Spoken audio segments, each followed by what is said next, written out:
दर्शक महानुभावहरू, यो पुर्खेलीहरूको भैँसा पहाडबाट तराईमा ल्याउँदाखेरि यो ठाउँमा बथान, भैँसाको बथान राख्ने पुर्खेलीहरूको भनाइ छ।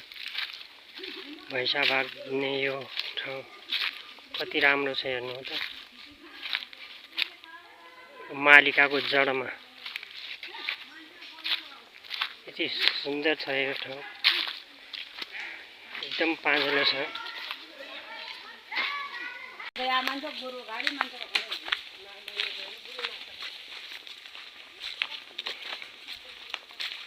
पुर्ख्यौलीको भैँसा बाँध्ने ठाउँ।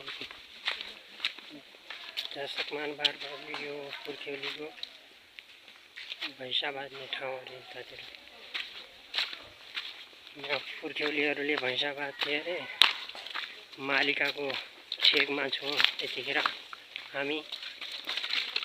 तपाईहरु भिडियो अन्तिमसम्म हेरेर मेरो च्यानललाई सब्स्क्राइब गरिदिनु होला।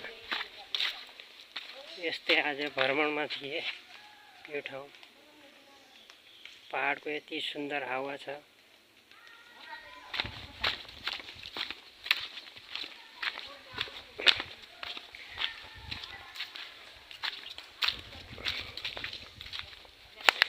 हाम्रा पुर्ख्यौलीहरूको यो तराईमा, पहाडबाट तराईमा भैँसा सार्ने प्रक्रिया हुन्थ्यो। त्यति बेलाको यो ठाउँ भैँसा बाँध्ने ठाउँ हो रे।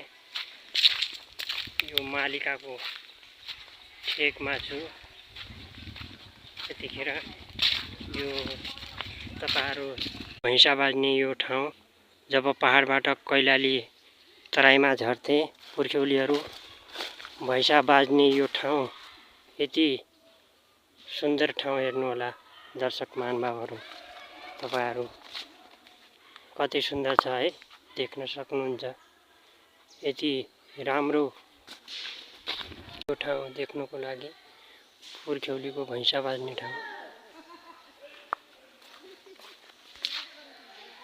यो ठाउँ कति सुन्दर छ हेर्नु होला। सुन्दर प्रकृति हाम्रो